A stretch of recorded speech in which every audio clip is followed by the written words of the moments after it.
Selamat pagi, Daily Wisdom hari ini saya akan menyuguhkan sebuah tema Pasar Tiban. Ya, minggu yang lalu saya berkhotbah tentang altar dan pasar. Hari ini tema kita adalah Pasar Tiban. Saudara, ada seorang pendaki Gunung Merapi, dia tersesat dan waktu ditemukan dia diwawancara. Kenapa bisa tersesat? Dia mengatakan bahwa dalam perjalanan itu saya memang terpisah dari rombongan. Karena saya tiba-tiba melihat di sebelah sana ada pasar, ramai sekali. Dan saya sepertinya tertarik untuk pergi ke pasar itu. Tidak tahunya itu adalah Pasar Tiban.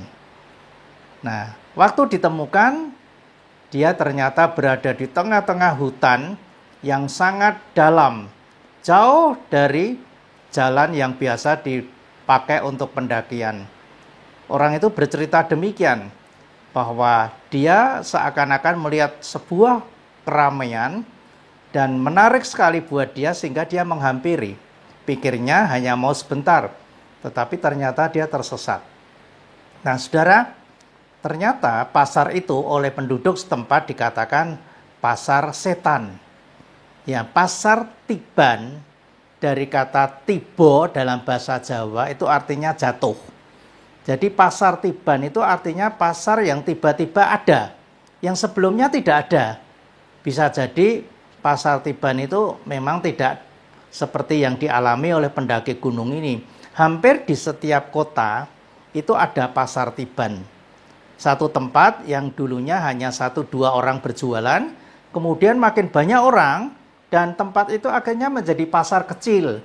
Dan itu orang Jawa mengatakannya Pasar Tiban. Pasar yang tiba-tiba ada. Bisa jadi Pasar Tiban itu ada karena tempat itu menarik dan strategis. Daripada saya pergi ke pasar yang jauh, lebih baik yang dekat saja. Nah, tadi yang ketiga saya katakan Pasar Tiban itu bisa jadi mistis. Yang kelihatannya di sana banyak orang, tapi ternyata tidak. Nah, saudara-saudara, hari ini saya akan membicarakan tentang Pasar Tiban. Kenapa Pasar Tiban? Karena Pasar Tiban itu menggambarkan, melukiskan, mengilustrasikan kehidupan kita. Kadang-kadang kita itu tertarik dengan satu hal yang baru, yang tiba-tiba ada. Lalu kita kemudian meninggalkan iman kita, melupakan iman kita, lalu kita terjerumus di dalam dosa.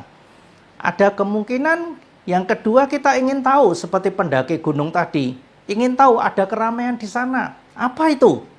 Dia ke sana, ternyata tersesat. Dan yang ketiga, kita tuh dialihkan iman kita, masuk di dalam suasana yang lain, yang berbeda, dan ternyata itu bukan di dalam Tuhan, itu di luar Tuhan. Nah, untuk itu saya akan baca Roma 12 ayat 1 dan 2. Roma 12 ayat 1 dan 2. Demikian bunyinya. Karena itu saudara-saudara, demi kemurahan Allah, aku menasihatkan kamu supaya kamu mempersembahkan tubuhmu sebagai persembahan yang hidup, yang kudus dan yang berkenan kepada Allah. Itu adalah ibadahmu yang sejati. Janganlah kamu menjadi serupa dengan dunia ini, tapi berubahlah oleh pembaruan budimu, sehingga kamu dapat membedakan manakah kehendak Allah, apa yang baik, yang berkenan kepada Allah, dan yang sempurna. Nah, saudara-saudara, Paulus sedang menasihati supaya jemaat Roma itu tetap fokus kepada Tuhan. Jangan terpengaruh oleh apa yang dipercaya oleh orang Roma pada umumnya. Oleh sebab itu Paulus dengan jelas sekali mengatakan, persembahkanlah tubuhmu sebagai persembahan yang harum, yang kudus, dan yang berkenan kepada Allah. 3 catatan saya berikan kepada saudara-saudara. Yang pertama, saudara, bahwa kita sebagai orang Kristen, kita diminta untuk menjadi orang Kristen yang 100% Kristen. Hidup untuk Tuhan, jangan setengah-setengah. Saudara tahu, korban binatang yang diberikan sebagai persembahan kurban itu tidak pernah hanya seperempatnya atau separuhnya. katakanlah yang dikorbankan itu hanya kakinya atau tubuhnya. Tidak, harus utuh seutuhnya. Paulus minta kalau kita menjadi orang Kristen, orang percaya, kita harus betul-betul mempersembahkan 100% hidup kita untuk Tuhan. Hanya bedanya kalau korban binatang itu mati dulu, baru kemudian dibakar. Tetapi kita diminta oleh Paulus menjadi persembahan yang hidup ketika kita masih hidup. Jadi jangan kita setelah meninggal baru mempersembahkan pada Tuhan. Tidak mungkin, saudara.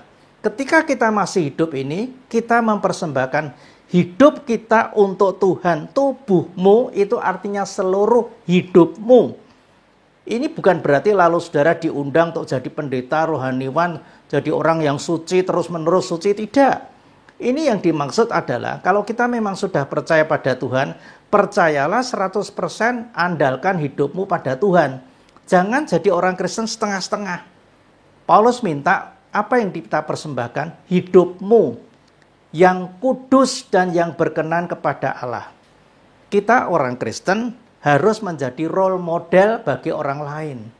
Catatan yang kedua, jangan tertarik ke pasar tiban.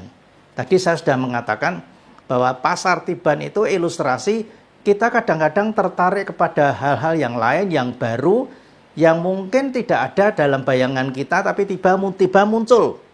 Jangan kamu menjadi seperti dunia ini. Jangan kamu menjadi seperti dunia ini. Apa yang dimaksud Paulus? Pendaki tadi tertarik melihat pasar tiban. Tidak taunya itu adalah pasar setan. Hidup dalam kegelapan seorang diri, ditemani roh-roh jahat di sana, dan menurut pengakuan orang itu, dia bisa beberapa hari ditemukan tidak dalam kondisi mati. Karena apa? Dia itu setiap hari diberi buah. Entah siapa, dan dia melihatnya itu orang biasa, tapi sebenarnya bukan orang biasa. Dia diberi buah tiap hari. Jadi makannya itu buah di hutan itu. Nah, saudara-saudara, di dunia ini banyak sekali hal yang menarik. Kita tidak akan lepas dari pencobaan, kita tidak akan lepas dari godaan.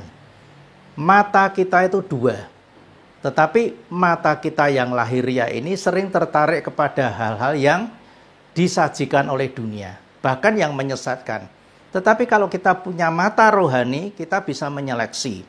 Jadi kita jangan segera tertarik kepada hal-hal yang dunia ini hanya demi cinta, demi jabatan, demi uang, demi pangkat dan sebagainya. Lalu kita tinggalkan iman.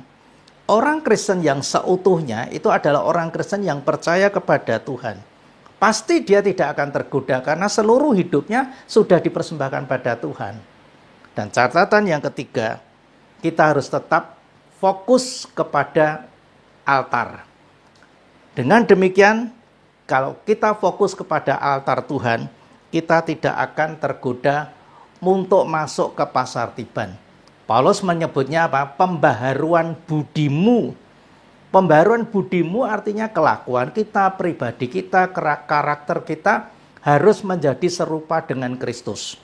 Baru dengan demikian kalau kita mempersembahkan hidup kita 100% pada Tuhan, godaan-godaan itu tidak akan kita lirik.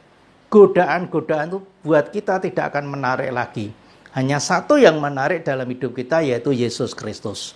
Kalau kita sungguh-sungguh mempersembahkan hidup kita untuk Tuhan, maka percayalah, hal-hal yang menarik dari dunia ini tidak akan membawa saudara ke sana. Pendaki gunung itu tertarik, sehingga akhirnya dia tersesat, dan untuk beberapa hari dia tidak bisa pulang. Baru diketemukan setelah beberapa lama kemudian, dan puji Tuhan ternyata dia masih hidup. Tetapi dia pernah hidup bersama dengan makhluk-makhluk yang tidak jelas. Kita berharap bahwa kita sebagai orang Kristen jangan sampai kita tergoda untuk pergi ke tempat lain selain ke altar Tuhan. Dan dari sana kita bisa menjadi orang-orang percaya yang diberkati Tuhan. Fokuslah kepada altar dan jangan tertarik kepada pasar tiban. Tuhan memberkati saudara. Amin.